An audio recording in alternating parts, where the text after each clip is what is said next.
Hey folks, well, welcome to the channel. I do appreciate it. So I wanted to make this video talking about Trash to Cash and their podcast. I think honestly, them being their last episode, and I really wasn't sure if they were kidding or not, and because sometimes they'll make funny or goofy or clickbait, I would say, thumbnails, and I was listening to it the other day, but I was kind of doing other stuff in the house, and so I was missing some, stopping, fast forward a little bit, trying to get the important notes. And I said, well, before I say anything, I better watch the whole episode. So that's what I did tonight. Trying to record off my computer, but I had to use my cell phone here, and I had a problem with my Filmora. Not enough memory on my account, so I'm having to transfer stuff to a portable. I think I have 8 terabyte hard drive, but it takes time to transfer over 100 gigabytes, and the computer is constantly on. I don't know how much electric he uses, but and I'm doing this off the cuff, so there's no script. The only thing I did write down was to remember one thing, which I'll bring up. But instead of commenting on their video, I want to basically talk about life and reselling, and really the end to their podcast. And I will say I know all three of them. Do I know them really well? No, obviously not, because Dave didn't call me and say, Pat, by the way, maybe he's still mad at me when I said he should be nicer to Harry Tornado, or I guess what they call him, Harold Tornado or something like that. But and that was I did a little video. Was it last year or earlier this year? I don't know. I haven't made much content this year, in all honesty, because life gets in the way. And after watching, I want to say Dave's video, because he always seemed to be the one that did the editing and really kind of ran the show over there. And but life does get in the way of social media and obviously reselling. And reselling is not as easy as people think. And first of all, I want to wish Dave well. I personally like Dave, and he in many ways was my favorite, just because of the banter and I don't know. He always seemed to make it. I always hope that Kevin didn't take his shenanigans wrong, and but I've been watching them. It's ironic that they've been on 5 years, because if you recall, I used to do a live, and the late or something I think you did on Saturday nights with Eric and Jason, and I enjoyed it. And I always host this, and we had guests come on, and there were times that we talked and laughed and didn't necessarily talk about reselling, but fundamentally it was always around reselling. We had a lot of different people on, and even several times, and I was kind of reminded of Dusty, and his daughter had posted that it had been 5 years. And yeah, I'm walking around the West End Fair on Tuesday, and the West End Fair basically is a local place about an hour from me, right where I live, but been going there probably 15 years steady now. During this week of August, once or twice a week. I love the demolition derby, and just what I like about the fair is that it's a country style fair, and they got trees. It's not just in the parking lot, and a lot of the stands, the food stands, are run by the local fire companies that are within a half an hour, and a lot of churches. So I really like the wholesomeness of it. But I was reminded that, yeah, 5 years ago that, Dusty and his wife passed away. So 5 years already. Yeah.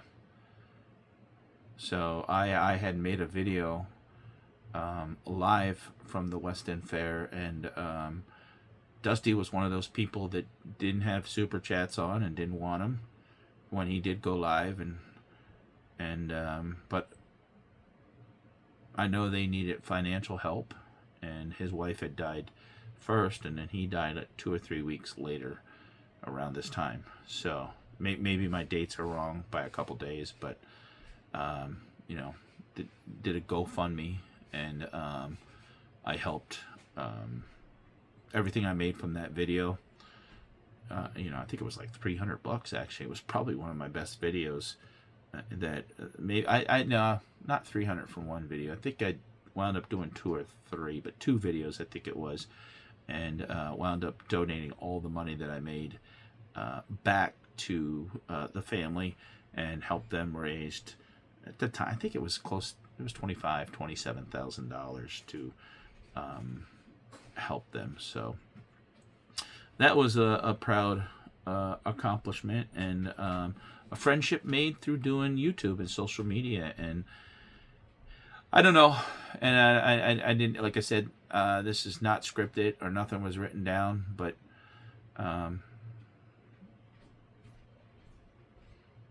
yeah. When I was doing my lives, I never called it a podcast, because I guess podcasts, and I think the guys, Dave, Kevin, and Cary, did upload their stuff to Apple and stuff like that. And I think a podcast is usually something that you record and then you can edit it. So yeah, they that's the way they did it. I always went live, but I always kept it under 2 hours. I think once I might have done 2.5 hours. One of the most exciting things I did was when the first reseller meetup that I went to was in Nashville, that Scott and I'm sorry, I can't think of his name. Phil organized, and went there and met a lot of the people that, I don't know. How do I say? I mean, it's funny because you'll say you looked up to, and they're not celebrities, but that's the point. Someone doesn't have to be a celebrity to look up to. I think, I guess I should say, admire it for people that did reselling, and because to me, reselling, especially if you're doing it is an entrepreneurship. And having had closed my restaurant roughly 7-8 years ago, that I was seeking an outlet to, well, what's next for Patdees? I already had been selling on eBay, but it was always, I considered myself a hobbyist selling on there. It wasn't something that was full-time. And prior to the restaurant, I was a franchisee with Subway and had a couple. And unfortunately, health concerns that happened back then was really and the seasonality was the driving force of closing that location. So, and now I'm revisiting it again. So I really enjoyed meeting the people that I did. I don't really complain about anybody. I mean, there's people that, sometimes you don't get along. I don't get it. There's people that I looked up to on the reselling world that haven't been too nice to me, and can't say that about the guys. I feel a little guilty, kind of like, oh, come on, Dave. I wanted to stick up for, and maybe it was banter or just to get views, because I guess he was doing his garagesales.com or something like that, and he wanted Harry Tornado with his huge following to influence, and that was really the short of it. And Josh, Harry Tornado, said, no, it's fine, Pat. We're friends, meaning him and Dave, and I never heard nothing from Dave. I hope that he didn't get angry or I don't know. I just want to hug it out and be nice. That's all. Because honestly, Dave was one of the out of all three, Dave a lot of times on his videos would mention me because he knew I did 3D print, and I started last February, and that was one of the ventures that he started, and he threw my name out there a couple times. All of them bought from me on Whatnot that I used. I still do, but I had 5 months off, full disclosure, and for health issues, really, and just getting back into the groove. Kevin, who I've always admired and wanted him to, and some people will say, "Oh, Pat, you were always jealous." Not jealous, envious, because when I wanted Kevin to come on my show, I had a lot of big channels on my show, Treasure Hunting with Jeebus, Harry Tornado, What the Hales, Storage Auction Pirate. We had, and I apologize. I mean, Scott the Bearded Picker. He had 75,000. So that was big. I guess I look at Scott a lot of times. I don't know if he's watching. He helped me do lives multiple times, and I was a guest on his show. Because Scott is always, when he does his video, he's not real. He's quiet. He's not real. He's not like making fake videos. He's not like creating controversy, where some people are. I think for the most part. Yeah, there was somebody else I had on the show, which I'm not going to even mention. Sometimes what I notice, and that's what I will say, and that's one of the reasons why I want to make this video. I admire them, that friendship and what they did lasted 5 years. And my hope to all three of them is, obviously, I consider them a friend, even though we haven't verbally ever talked. I wanted all three of them to kind of come on and do something on my channel one time, and it was, Cary's like, ask Dave, and then Kevin's like, well, ask and I never could get a solid. It didn't happen. I never could get all three to. They kind of said, well, if this one does, I'll, but I couldn't get a solid yes, and but I always admired, we didn't when I was doing my lives, I wasn't into the banter that Dave had with those two guys. I mean, really, to me, a lot of people sometimes could be negative, but just, I don't know, I just enjoyed the friendship, and they supported me on Whatnot. Kevin, I wanted Kevin to come on years ago, and he wouldn't do no lives, and all of a sudden one day I'm like, oh, he's hanging out with these two guys, which I didn't even know. And the timing of it, 2021, I guess, when they started, was, when COVID was, and I had lost my friend Dusty, and I wasn't happy with how some of the reselling community really was treating one another, and there were some people out there that would be friends with somebody, and 2 weeks later they'd be bashing them. I'm like, wow, how could just lack of respect and dignity really bothered me. And I was busy reselling. Really, social media wasn't, I knew I wasn't successful doing social media, even though I had got monetized in 6 months. I didn't understand the storytelling aspect and doing all that, but I was killing it on Amazon, and that 1 year, $238,000 in sales.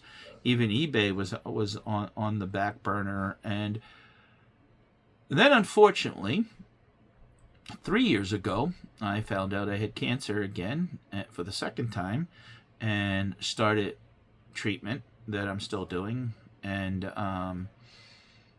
it really changed a lot of things. And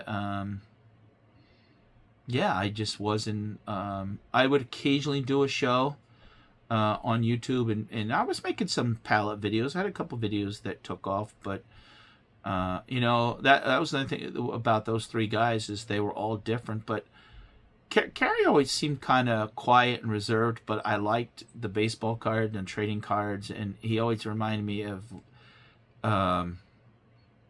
someone that like the neighbor next door, somebody I could hang out with, and I still will. I buy from him from Whatnot from time to time and say hello, and I said to him when I come down to Florida, I'd love to go to our card shop with him, and he's always super very nice to me, and I'm appreciative of that, because there's some people that no matter what you say to, they're just not nice people on social media. Kevin comes across as the true business guy and knows how to leverage social media and is very focused. Dave is the one that I honestly, I really like a lot of the stuff that he did, even with the banter, and I had stuff off the pallets. Even the one time I sent his daughter some artwork stuff because she was developing artwork. I think he sold some of her artwork one time. I might have got something actually the one time. I think it was, yeah, she did. She did do something for me when they were selling on YouTube. A lot of us were selling on YouTube before Whatnot really became a big thing. But to me, Dave always seems like everybody saw what Kevin's success was on social media, and a lot of people wanted that, and obviously with that comes the money. So I think came the pressure of making videos and wanting to, and got, a lot of these people, his wife Tina, and so you got to say hello in the chat. She was always very, very nice to me, and always appreciative of that. Dave, like I said, I think one time, I think I sold on one of my pallets, I had macaroni and cheese. I did, and they bought a whole bunch of boxes and stuff, and so yeah, and I really, sometimes I think Dave was too hard on himself, and I know even sometimes people in the comments, and I remember Tina saying like, hey, Dave has always provided, was a good provider. And I remember when they moved, I don't know if I'm wrong, I thought it was the Carolinas to Florida, and I was like, wow, I would have loved to move to Florida. Sometimes that was sort of my plan. I might move part-time to Florida, and then when I got cancer again, I'm like, well, there goes that, because of my health insurance and treatment in Pennsylvania. And I don't really like all that heat in the summer as much. And a lot of things change. I used to think about getting this car, that, and I think when you get sick, you a lot of things don't matter, and time and being grateful for every day more matters than anything. But Dave's cooking channel, man, that thing exploded. I'm like, wow, Dave's doing cooking videos, and he done over 100,000 on that.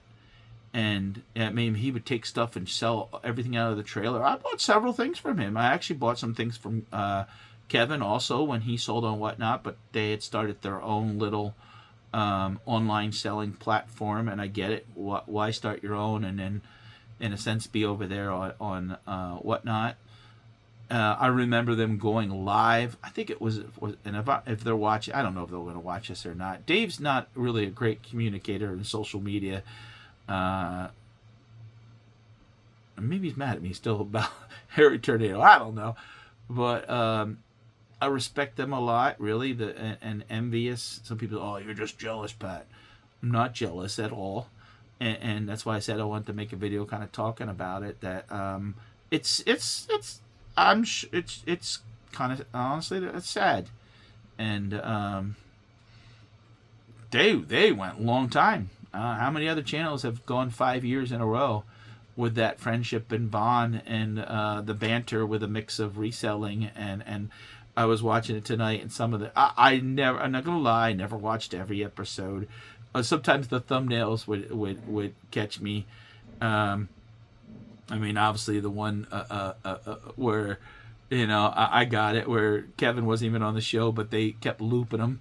And that's what I wrote a note about. They went, Dave, I guess, took the money from some of the money that they were making from doing the show, and I think it was $250, and they paid to have Trash to Cash podcast, the words, I guess, or the logo or something like that, on Flip the World Texas. Chris, Crazy Man Chris, I guess he got the hairy tornado tattoo, but they put that, I think, was on his leg or something, tattoo, and he got a tattoo. I think it was live, and yeah, and there went $250. So probably um, 3 episodes just went for that. So some of the crazy stuff that they did. I know myself. I miss doing shows, but I never wanted to do a show that we just talked about that last week. And once I know when I did the shows,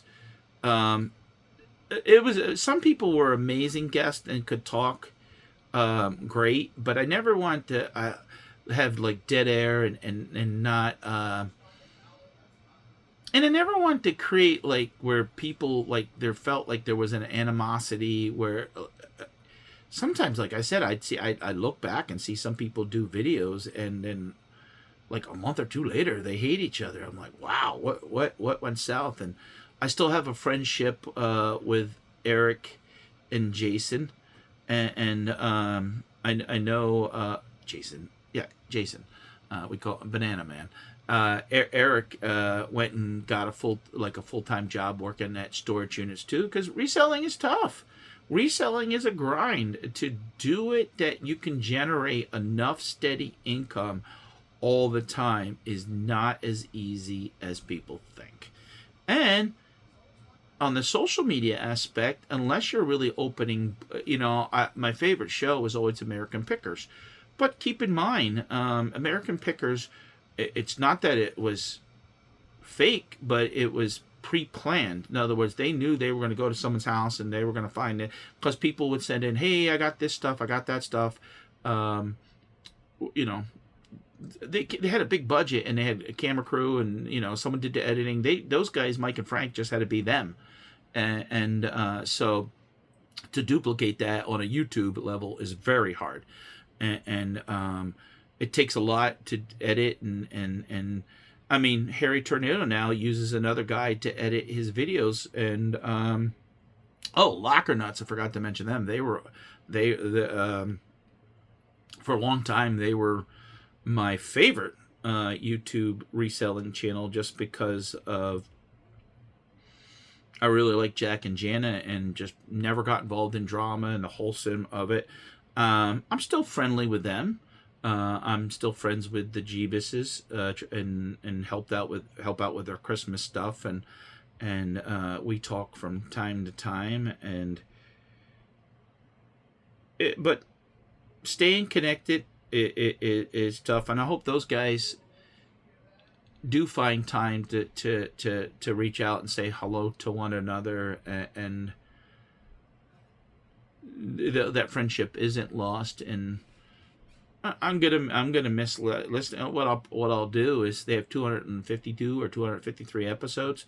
I probably watched 100 of them, so at times I'll just go back and maybe they'll make a couple bucks. And when I'm listing, because I am up in my eBay game again, I'm hoping that I'll listen to some of their videos in the background, and maybe I'll make some comments. And I think Kevin usually comments.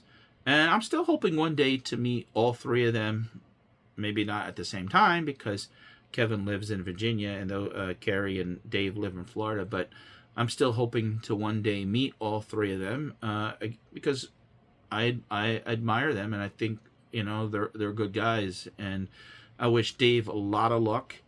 The guy to me got talent and is smart, and if he just hones in on one, and he said it, like, even with his job, that will make him. And when you got to take care of a family, I'm 53. I'm that's still young, but with the health issues that I have, and my wife has some of her own, and I've pretty much been working for myself since I was 29 for the most part. Even prior to then, I always had some sort of position that, even when I worked in a warehouse, I worked, and for the most part, nobody bothered me. But I see nowadays, since COVID, like, I don't know if I would part of the problem is my scheduling to do with certain doctor's appointments wouldn't really allow me to kind of have a full-time job that would, oh, what happens if I have a bad, like I'd want to, when I do a job for somebody, I want to do it right, and I would feel like I neglected them for my own personal reasons, legitimate or not. But I know I could probably, because man, I see the way like some of these restaurants, like there's a new Wendy's opening, like they had some construction issues like half an hour away. I know I could go there and do good, but I like, even in the wintertime, if there's a bad day of snow, I could stay home. I don't have to worry. What I noticed when I was in the restaurant business is people don't care about showing up, and mediocre, and it's gotten worse in the last couple of years. A lot of restaurants, a lot of small businesses are failing because of it. The younger generation doesn't even want to work at fast food, even though some will because they have no choice. But some, I wanted to make money when I was young. I didn't care. I delivered newspapers as a kid. I cut grass, and we're talking like I used to cut a lady's grass for $5. And I used to deliver the newspaper on Sunday. I remember I used to get like $5, but I remember like I delivered the newspapers all week for 10 or 15 bucks. Had to get up early, get on my bike, and I worked as a dishwasher for $3. So that's not there. So Kevin left teaching for what, making 40,000-50,000, and is now making over 100,000 doing reselling and social media. Good for him. Good for his family. He's constantly expanding. He just built that new building. And Cary, I don't know. Cary is successful. He does, and he knows cards. He does reselling. He knows. I don't know how he does, and so I mean I've heard him say things. So I don't know. He kind of is not. He kind of doesn't put out his numbers and stuff, which I think is okay because a lot of times it's no one else's business. And Dave obviously has the talent that somebody would hire him to go back to do what he's doing. And I'm hoping that he's still going to stay in Florida. And I hope he still we can see him through his cooking videos. It's too bad that he couldn't leverage that somehow, that he created like some made cooking pans or frying pans or some special cooking tool that he can make $100,000 a year with something like that, and people would latch, because he's definitely got the audience. And but I'm gonna miss them. That's something to be proud of. 5 years, and to do that, I can't name no one else that has done reselling like that. I'm sure there are a couple people, but just they I think you got to give them credit. They did a good job. So this is why I made this video. I want to thank them, and again, my goal is still one day to hopefully meet up, even if it's not in a reselling capacity. Say hello, have a little bit of a conversation, and but thank you guys, and I'll talk to everybody again. Thanks for the people that do support me here, and it's tough. I have to be in the mood to do social media. I can't fake it. I can't just make a video to make a video to make content. A lot of people get stuck in that. Like you get a little taste of the money. You make a $300, make a $300 or $400 video, and you're like, oh, I gotta. And sometimes that's where maybe the quality goes downhill. But all right, thanks for your support, and see you guys. And let me hit the stop button, and I'll see you again. Bye bye.